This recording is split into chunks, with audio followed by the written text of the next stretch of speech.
why were they defending so deep? Hey, you won't defend. And I'm like, are you guys What do serious? they want him to do? Like, it's Man City. You.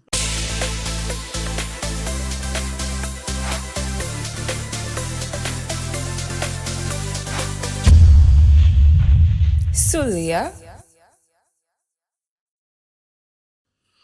Welcome to your favorite football show. This is Yeah. I'm Selwyn playing the Makalele role, and I'm here with Zuu the God on the wings. And Larry Gazy. Also on the wings. All right, let's get straight into it. Today's show, we're going to teach you how to be humble. Humble, eh? Humble, eh? Yo, don't even, oh my God. All right, so let's get what we mean is that at the end of yesterday's big game, Manchester City against Arsenal, Erling Haaland walked to Mikel Arteta and told him that be humble, eh? Humble. And then what happened? Gabriel Jesus went to him and asked him that, what are you talking about? What are you saying about those guys? They've had a friction since I think the last game at City 2. They had this lesson. So the backstory is coming that Erling Haaland came for Gabriel Jesus' position and it has brought some friction. Do you guys think so? I mean, there's probably some stuff there. It's probably some stuff there, but it's also, I mean, high tension game, high stakes. Arsenal were disappointed to concede late. City were happy that they scored late. So it's a very emotional game. So very, very. Talking about emotions, Zuu, how are you feeling? Because you're an Arsenal fan. You were probably ready to come and tout your horn and say how much you went to. I was ready, bro. Man. I was ready there for the house. Yeah, it couldn't happen. Charlie, honestly, so I mean, we know already Arsenal in the last few years, let's say the last decade, have struggled to beat City. And struggled to even draw against City. I think even since Arteta came, he's faced, the stat I saw was he's faced Pep 10 times. He's drawn 2 and won 1. Lost the rest. So it's not a game that we used to win or even participate in at all. But, and the players know this too on both sides. And they know that, okay, now City's biggest test, City being the best team probably in the world, their biggest test domestically now is Arsenal. So the players, like everybody was fired up and the fans as well. Me, I was expecting a 2-2 draw. That was my prediction. But the way the draw happened, my heart, hey, my God. 10 men. Hey, pay me. 10 men. Yes. Almost winning the game with 10 men. Almost. Yeah, it was.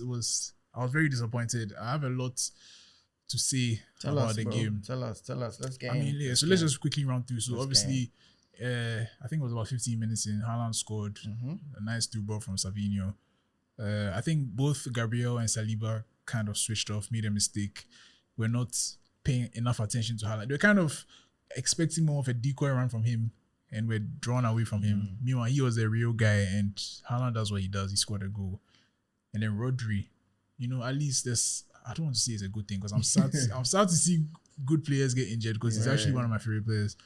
But for the rest of the league, it gives us hope. I mean, I don't know how bad his injury is. Apparently, he's out for the rest of the season because of the cruciate ligament. Yeah, it looked like an ACL. The way his leg popped and the way he reacted, I thought it was. Yeah.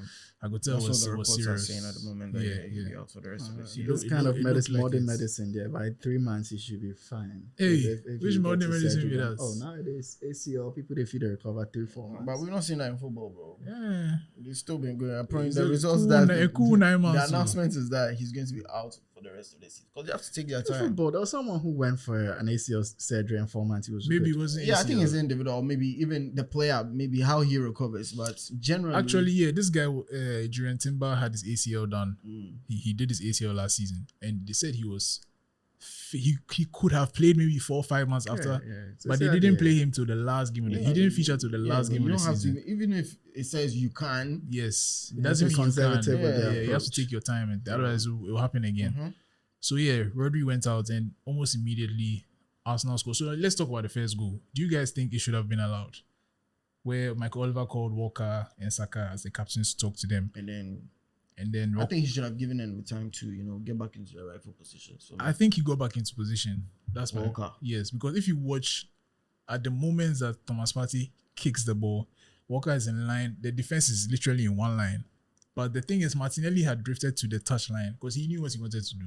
But even then, if Walker was there already, he's not going to follow Martinelli to the touchline because that will leave a huge gap for people like Trossard and Havertz to run into. So I think he was in position. That would have closed the gap a little bit. And you know, Walker is like, if he ran, so he will. Yes, and even with him being able to run, he was able to get back. And once he got back, Martinelli cuts back in and passed it to the edge of the box. Once he passed, when Calafiori got the ball, there were 9, including the keeper, 9 City players behind the ball. Nobody closed Calafiori down. So I don't see why the goal should be disallowed. I think it was a clear goal. On the other hand, Saka too was not back in position on the other side. If Partey had passed it to that side, City would have won the ball. So I don't think it's just because Arsenal scored from it. If Arsenal hadn't scored from it, we wouldn't have heard anything about it again. It's not a big deal. So I don't think it's... I guess people are throwing more light on it because there was a couple more blunders, or I mean in quotes, for Michael Oliver. So it's like the entire game. Remove the quotes. That guy is not serious. Michael Oliver is not serious. Which decision do you think you were hard done by the most? I think so. First of all, before I speak about the red card, I think yes, as they like to say, by the letter of the law, yes, those were 2 yellow cards. But I think in a game of this magnitude, you know the importance of this game. These are the two, you know, these two teams are going to be first and second, very likely. You know how important this game is. Is in the first half, Trossard's first foul was he tagged Savino's arm, and Savino stopped running. They gave me a yellow card. Okay, by the letter of the law, you're not supposed to impede somebody like that. Cool, yellow card. Second one, he kicked the ball away after you blew the whistle.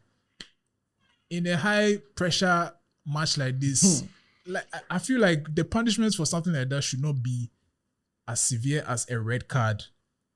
Yeah, it didn't used to happen. These things were, kicking the ball away. Are you telling players not to be emotional anymore? Yeah, like what you trying? Like they're not robots. Was it a second yellow? It's a straight red. It was a second yellow.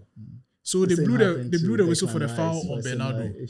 Yeah, they blew the whistle for the foul on Bernardo. And after he heard the whistle, he kind of like, I think what he wanted to do was to pass to Martinelli. But as he heard the whistle, he kind of like adrenaline. Yes, he kicked it away, and you could see him try to.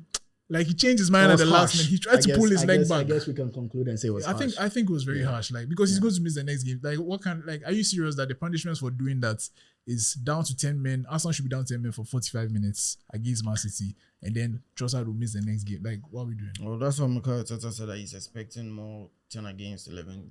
Yeah, if that's the case, then come on. So the whole thing is a consistency from the referees. Yes, because we've seen it even in this game. Before perfect. The goal that Arsenal scored, the Calafiori's goal, when they gave the foul to Arsenal before Oliver called Saka and Walker, Bernardo Silva dribbled the ball back like 15 yards, delaying the restart. Why didn't they give him a yellow card? Liverpool versus, I think it was Nottingham Forest. Szoboszlai had a yellow card. He was on the right wing and he just blasted the ball across the box after they blew the whistle.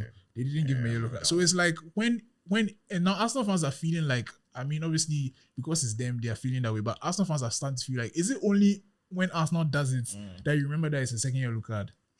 So I think they need to really look at it, and I think it's a very stupid rule. First of all, I think maybe if you blast it like across the pitch, okay, cool. But if you kick it 10 yards away, like bro, all right, come on. This game and there are other goals. Gabriel. You guys talk about it because it's the funniest goal I've ever seen in my life. Well, now tell us about it, Arsenal. I mean, I think it was 2 minutes earlier. Arsenal had their first corner on the match, and they did so. Basically, all the players, or most of the players, moved towards the edge of the 6-yard box, and then run across. Yeah, the strategy is run across. Yeah, that's you guys your new style. Yes. The corner kicks, and kind of like pin the defenders against the goalkeeper, so the goalkeeper can't come out and claim the cross. And then Gabriel comes steaming in from the edge of the box to meet Saka's corner. By the way, Saka has started taking some crazy corners. Like his corner accuracy is very good. Shout out to him.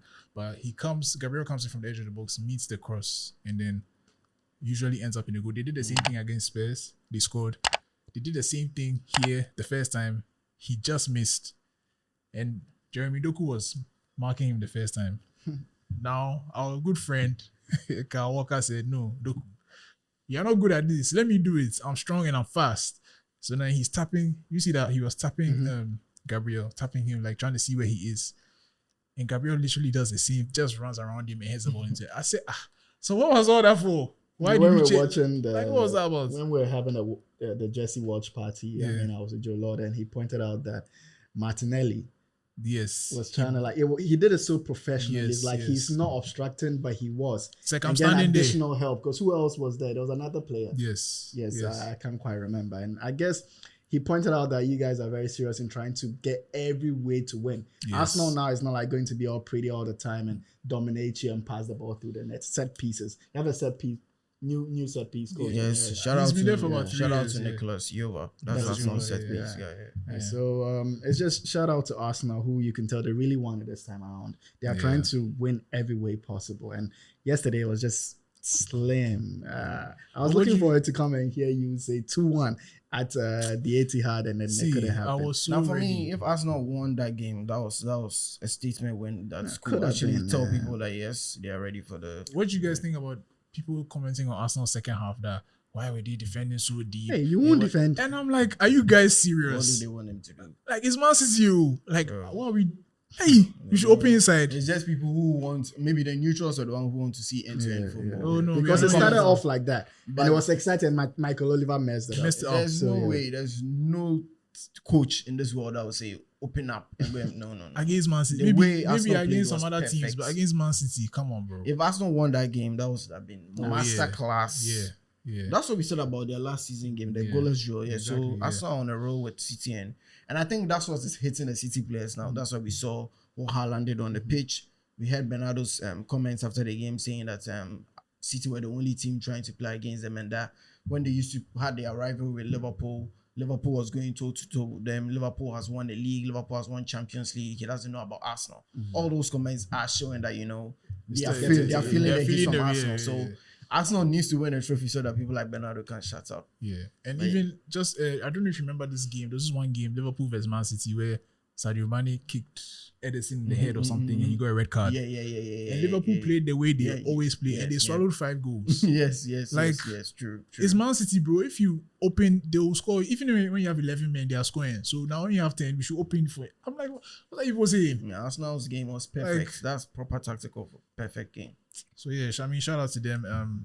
I think it's still, even though it's disappointing for Arsenal fans, it still sets it up nicely. I feel like because you didn't even get the statement win, but it still was a statement anyway because you went to Etihad and nearly got your win. And the way you played, it was like you always say, defense wins you championships. You know, and they've been showing us so far in the league, 5 games so far, and very good defensive outings so far. And I'm looking forward to see what Arsenal, because I think these things will just ginger them on, will gear them up, because there's a lot of things coming from every corner trying to criticize, and even referees not showing up to them and all of that. These things are what happens in championship winning seasons, and I think this year is Arsenal's year, so it's not all dead. I mean, 10 against 11 to come out almost with a 2-1 victory would have been so much. But I'm looking forward to them coming back to the Emirates, because that game is waiting for that. Yeah, that game is gonna, because we're gonna see what couldn't have been finished 11-11, because I think that would have changed the whole landscape of the game. But you never know. But I think it's good too, because there's been too much of recent friendly rivalry in the league. Players are friends and all that. Get back, bro. People in the tunnel. To get Barclays era. Yesterday was a big throwback game. We needed that. It was good. We only really see these things now with derbies. Let's say Spurs, Arsenal, Everton, Liverpool. Yeah, we City and Arsenal with the relationship with Pep and Mikel, former players and all that. Now we need that fierce. We need it. So next for Arsenal on Saturday is they're hosting Leicester after 3 straight away games. They're hosting Leicester. Oh yeah, by the way, I think this is a good return from Arsenal. Villa away win, Spurs away win, and then City away draw. That's decent. So that's what I'm saying. You guys are looking really good. Really and good. Then Man City are visiting Newcastle. So that's what's next for them in the Premier League. What next game are we looking at? I think we have to talk about Manchester United. Yeah, man. Tough game at the Sellers. I mean, we always have it tough over there, but I think this is one of the best games that we've played, to be honest, even though we didn't score. But whoever watched the game could tell that United played some very good football, especially in the first half. In the first half, United should have killed the game. Garnacho hit the post. Yeah, I saw that. He hit the bar, and Bruno hit the post. Ahmad obviously created some chances. Zexi has some good touches in there. He also had some sitters that he could have finished if he maybe stretched better. And all the same, Onana also made some very, very good saves recently. Yeah. We've been seeing him doing it, and I think Man United are playing well. People have been asking for a pattern of play from Eric Ten Hag. Are you seeing that? You can see a pattern of play. There's always been a pattern of play, It's just that he's not winning games. So then people will say that, oh, we can't see anything. But United has always had a way they want to play. Yeah. He brought in Onana. He brought in Lisandro Martinez. Obviously, he wants to start playing from the back. It wasn't just working because there were certain parts of a team, like it's the whole team that needs to play. If certain parts of the game, only one part no day safe, I know it won't work. Yeah. And especially in the midfield, which was the most leaking area in your team. Or what do you think? Yeah, it's true. It's the midfield. Facts. And the biggest talking points of the game was Rashford being dropped to the bench because during the midweek, he had a good one, scored 2 goals against Barnsley in the League Cup. So people are expecting that Rashford is going to be helped continue his form during the weekend against Crystal Palace. But he was dropped for Garnacho, purely tactical football reasons, nothing extra. There wasn't anything, but people were trying to, always on Ten Hag, right now saying, oh, there must have been something that happened on training grounds. That's like, no, it's purely football. Garnacho starts and it was perfect. The tactics worked. Garnacho hit the bar. He forced Henderson to make a save. Well, so Garnacho was up against. Oh no, it's Palace. Okay, yeah, Palace. I thought it was West Ham. Palace, we've no phase. Wan-Bissaka, yeah, okay. We'll catch him and we'll destroy him.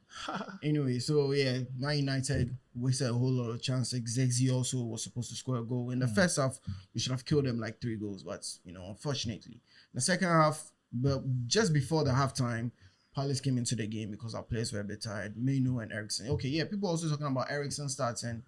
That I mean, defensively, he's a minus, but when we are creating, everything goes around Eriksen. Most of the chances, all the 2 balls that were coming in were from Eriksen. Eriksen was creating everything. Bruno also has some good chances as well, but then he missed them. In the same, United created good chances. We played very well. Mazraoui, Dalot, one of them could have been a man of the match, even though it was given to Henderson. Defensively, Martinez was solid. De Ligt also solid. De Ligt also had some headers on target. Henderson, I mean, he deserves a man of the match because he had made some very, very good saves in the game. All the same, Palace, they give you what they'll give. Eze also created some chances. There was Mateta. But don't you think if you guys are trying to move to the next level, you have to beat teams that, even though Palace played well, they defended well, Henderson was amazing. I mean, you have to win those games. That's what I was saying. In the first half, we should have killed them if we didn't miss a chance. Like, we have no one to blame. It's not about our beautiful football. We should have put the ball behind the net. So do you feel like there's been progress? Because last week, you guys beat Southampton 3-0, but it was like, it feels like if Southampton had scored that penalty, because the way they were playing in the first half, it would have gotten away from you guys. So then that's what it is. It's always fine margins. Yes. Anything could just change the game. If Southampton scores their penalty, it would have been a different game. United will be back to where we've been. But then Onana saves and it changes everything. This game as well, there were certain moments just before halftime. If Palace scored, would have been in trouble in the second half. But then it didn't happen that way. So United, there's progress, but we just have to start scoring. That's the only thing. We need to start scoring. There's progress. Everyone is scoring. Højlund also came in. Wasn't too sharp by then because you say that he's not too fit. He's not much fit, so you can't blame him too much. Rashford also came in. There were certain glimpses, but he just looked like he played on top. He came to play the number 9 role, so it was a bit man-marked and all that. Rashford always likes space. But with time, all these games, but Selhurst Park, even though it's a game that we should have won, that place is always a difficult place for us. Casemiro couldn't come in because maybe PTSD from last season, so we didn't let him play. But all the same, we hope that our next game we'll be doing against something Spurs. Against Spurs. Are you ready? Which is a match win. Yeah, we are ready. United, we are ready. Just Spurs, First, we have to this week. We are playing 20 in the Europa League, and after that Spurs. It's going to be difficult, but. Did Ten Hag once manage 20? He did. He was an assistant coach and then he got the job as well. Right. So he was assistant to Steve McLaren. And McLaren won the league. Mr. Jamaica. Mr. Jamaica. Yeah, so basically that was our game. So we'll prepare for the week against 20 and then we'll see against Spurs. So let me pick your brain on something, right? Amad Diallo and Garnacho. If you had your way, would you rather they start? Of course, I've always said that.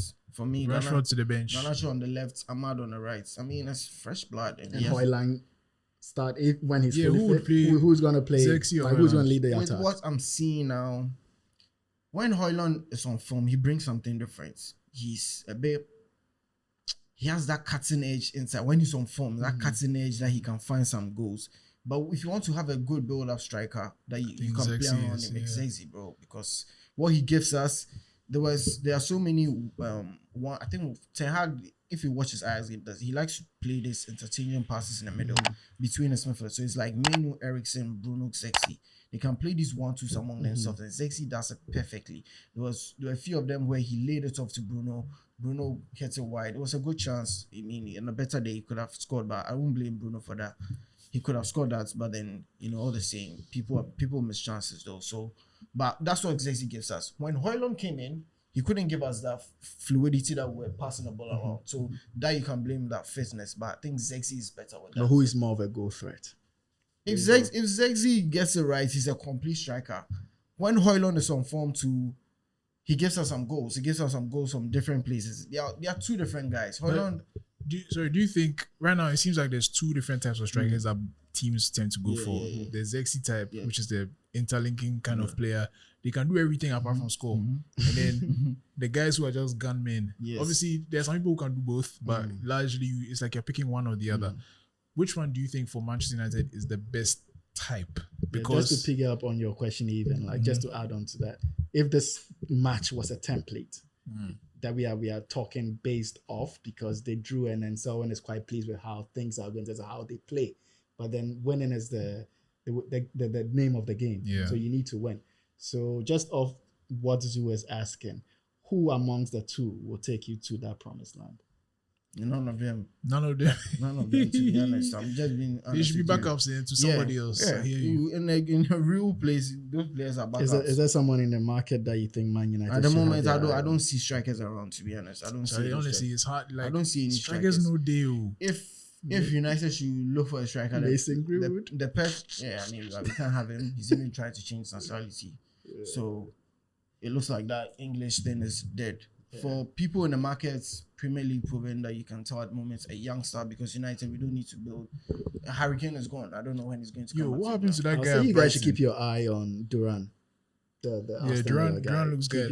But that guy, Brighton, Ferguson. Do you remember he had this guy? Ferguson, I don't hear from him. I don't know if he's had an injury though. But that hype is gone. But if I'm looking at strikers at the moment, Isak or Joao Pedro. Isak is fast now.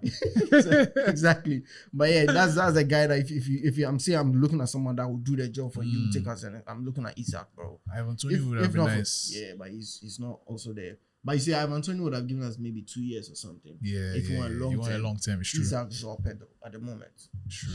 I hear that. But for Zexi, he needs another season. Højlund, this should be his season, but the injuries and all that.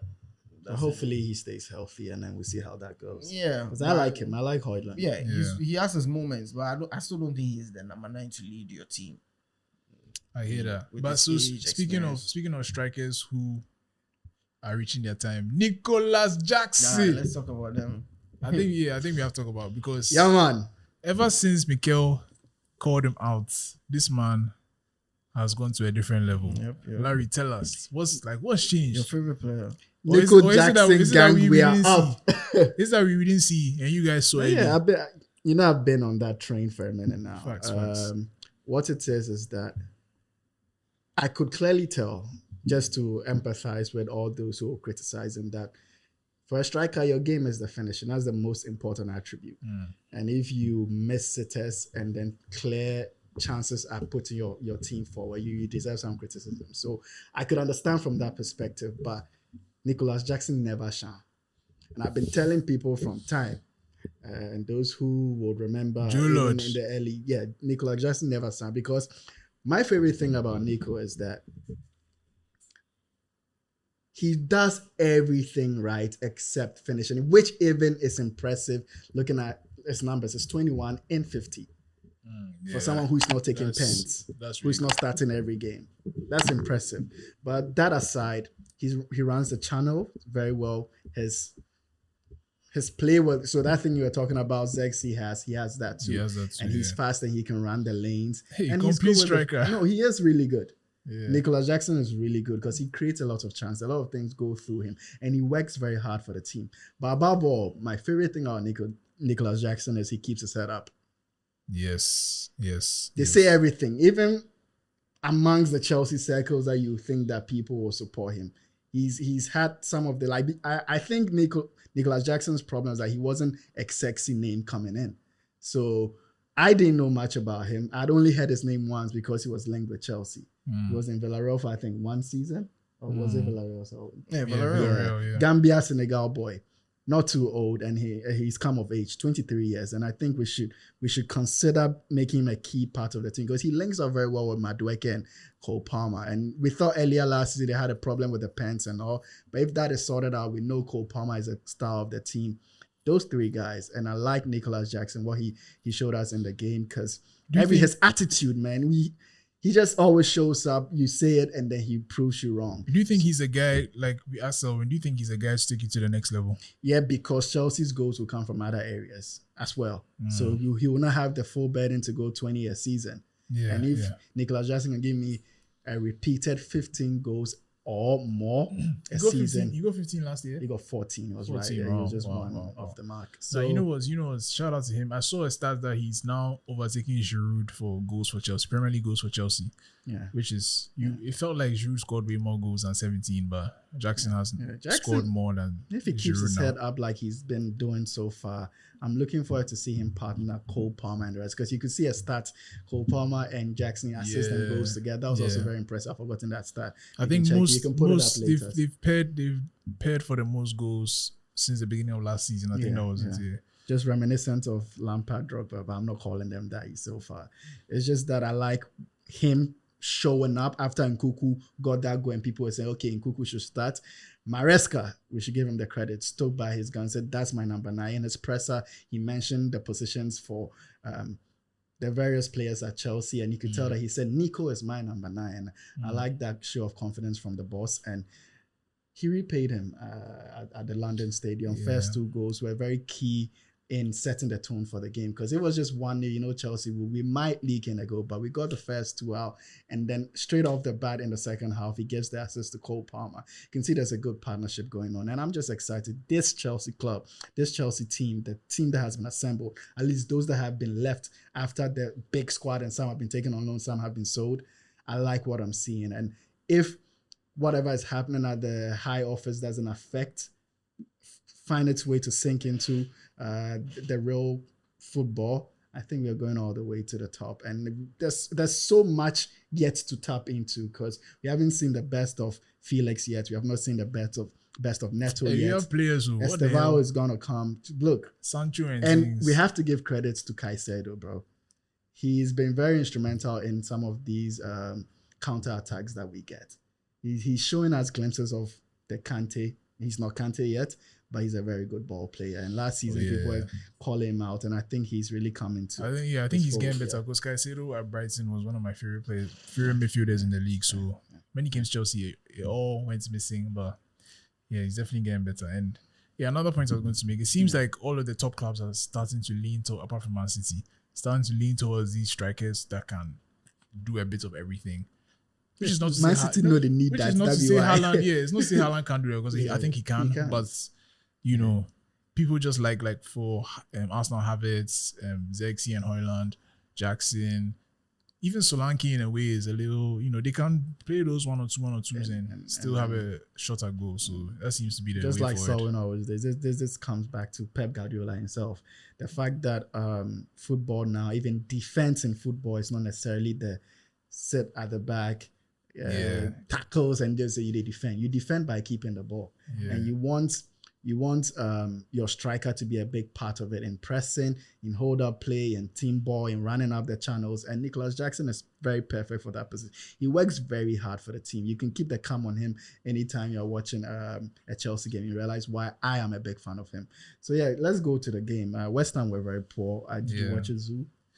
No, I didn't watch it, but I saw the highlights. They were very poor. Well, West Ham. This is their 3rd loss of the season, right? Lopetegui, there's fire on his ass. And Lopetegui is a fantastic manager from his Porto days to Spain, under 21s. Madrid was the question mark. And then Sevilla, he regained himself back at Sevilla, won the Europe with them again. He came to Wolves, and for what we are seeing here is for Wolves, because they were almost relegated when they brought him. That's what I'm saying. In Wolves, he saved them. So that's what I'm saying. Even though, remember when we were talking about the transfers, he said that West Ham had the best transfers. Yes, one of them. And Lopetegui being a different manager. And I was saying that Lopetegui, I didn't like him at Wolves. I didn't like his performance in there. So I don't know about his second coming back to England, how it's going to go. And at the moment, so far, okay. So let's look at Wolves. For Wolves, he played 27 matches. He lost 12. Drew 5 games and then won 10. But in West Ham at the moment, he's played 6 games, lost 3, won 2, and drawn 1. But I think we also have to give him some grace because if you look at the games that they lost against City, they lost against Chelsea, and they lost against Villa. But it's the manner in which they lose. It's the man that often comes back to the but coach. I feel like even maybe aside from the Chelsea game, City, they were kind of in the game. You know, remember like I think it was 1-0 and Kudus hit the post. Like we said earlier, fine margins. I don't think West Ham have been awful, but you're kind of expecting a bit more from them. Maybe because they have been able to make some very good signings, and on their team list they have some of like the players that otherwise you think they'll be in the Arsenals and Chelseas. Yeah, but even the thing about signings, it's for some of them it takes a while. So I think it's still early days. The other games that you feel like they should have won, they kind of won. So they beat Palace, they beat Bournemouth, but then they drew a Fulham. What's their position on the table now? That's 14th. A good question. 14th, right? Yeah. So I mean, it's still early days. He cannot lose the next game. That's what I have to say. They're playing Brentford. They're playing Liverpool in the League Cup, and then Brentford away, and then Ipswich, and then Spurs. I think those are 3 games. If he wins 2 out of them, I guess. I'm just saying. I don't think Lopetegui will survive. Really, I don't think so. I think you do better than Moyes, and I think because of that you survive. Moyes won a trophy. How better does it get? I mean, last season, not his whole. Look, West Ham, sorry to any West Ham fans, but they are not going to win a trophy again for years. So that trophy talk, they should forget. It happens. Like once in a while, this team that never wins a trophy will win one. But for them to repeat it will be hard. So let's see what happens with them. We can move to Liverpool. Yeah, let's move. The Lord would have been here to speak about it. Yeah, but back on track, I guess. 3-0, Luis Diaz on fire. Yeah. Making the Suarez jersey. Jolosh will have really been here to talk about that when Nunez go. Nunez. That was a clash going on from Darwin. That went to very similar to Nicolas Jackson. I think Darwin they miss more sitters, so he becomes more annoying. But that guy is a very good footballer. I say strikers, missing is a big part of their game. Part of it. I always say it. No, but the thing is, some people do it too much. Hey, some people need to properly some chances you're like, oh come on, bro, but you need to try. I mean, I think I always say it's a better sign that you're missing chances than you're not even getting chances. Like, I'll give you an example. Lacazette, when he was at Arsenal, his last season, he was not getting any chances. He was doing everything. The link-up play, hold-up play was all nice, but he doesn't get any chances. Not down to him or maybe to his teammtes. It's him. It's him now, because when Gabriel Jesus came in the next season, he was getting chances too. Right? He was missing them, so it's like, where are we going from here? So Liverpool won 3-0 at the Anfield. Luis Diaz scored, and Darwin Nunez also with his weaker foot, cutting on Salah's side. That Weezy. He's his left. Nice good. Bad guy. Liverpool is back up. I knew they were not going to go for long. In Champions League, they showed up quite good. I have to speak about that as well. Yeah. So, should we move on to? Wait, who's Liverpool? Liverpool is playing Wolves next. Yes, Wolves. I expect them to win that too. Molyneux. It's become a party ground for teams. Yeah. So they can probably go and then just party there too. Should we touch on a couple other leagues? Yeah, La Liga is looking good. Barca 5 out of 5. Yeah. Madrid won 4-1. Carvajal, Rodrigo, Vinicius, Mbappe. They had their front 3 all scoring. Yeah. Even though Mbappe was a pen. Mbappe, it's taking a while, but I think they will come here. They will gel. They are professionals. They will learn how to play. Vinicius came from the bench. I mean, remember when Vinicius came, it was hard for him to play with Benzema and all that. In the end, it took a while, but they figured it out. What do you think about the penalty that Madrid got, Endrick?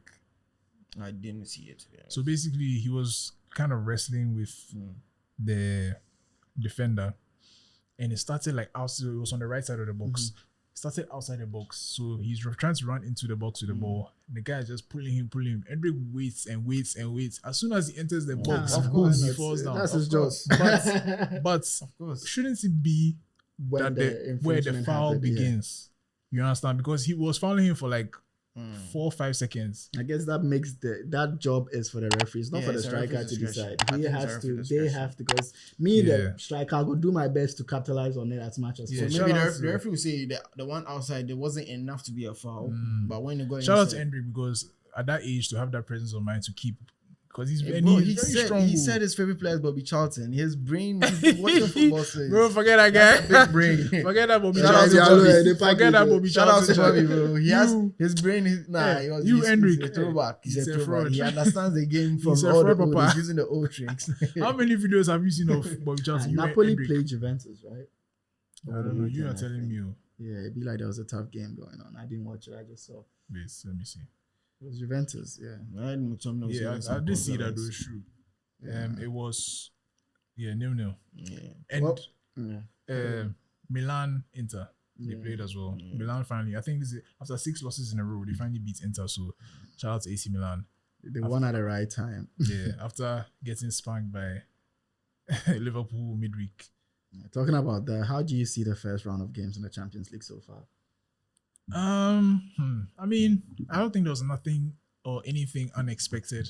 Hey, Liverpool AC, that spanking was unexpected. It wasn't unexpected. No. I mean, AC Milan, AC hasn't been. Yeah, they haven't been. the AC that we know. I mean, they've been showing some new things, but it's Liverpool and AC at the moment.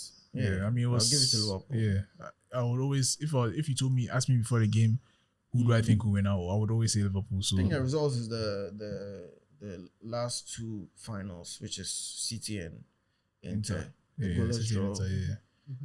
But A close game, so you can tell that still both coaches are still canceling each other out, because that goal Rodri scored was just out of nowhere, in that game. And Lukaku could have also scored. Yeah. So It's very tight. both teams look like they're Actually, building up some. Inter in the past 3-4 years. Yeah, No, that's what I'm bro, saying. they're yeah. serious. They're Yeah, serious. for talk. And they could have even last season. I feel like they could have gotten to the final Yeah. again. They went out on penalties. So And they keep selling. They some are- of they the are key hard, players, they are and hard. that's a very- Inzaghi is not playing at all. He's doing a very good job at he's very Inter. good. If He's you a very then good wouldn't get manager. a Chinese owners. Yes. Yeah, very good Since manager. that injections, like there's some stability in that club.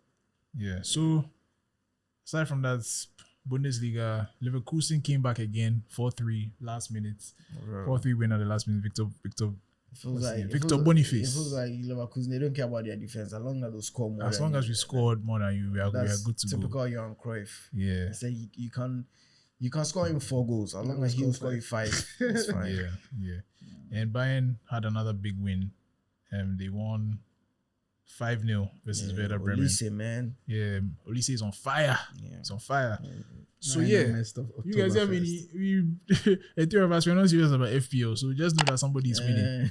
Somebody is winning. Just check. And please join the FPO. The link is in the description Yep. and everything. So yeah, I think that's it for this recap. Yeah, and thanks to all those who made it for the watch party, the Jersey Watch. There's Yes, going to be yes. more coming More up. to come, more to Stick with come. us. It's going to be an exciting one. So just show up. Watch your favorite teams and your favorite football jerseys. Let's chill. Let's chat. Let's get to know each other. Yes. Yeah. Subscribe, like, and share. That's right. This is Sulia.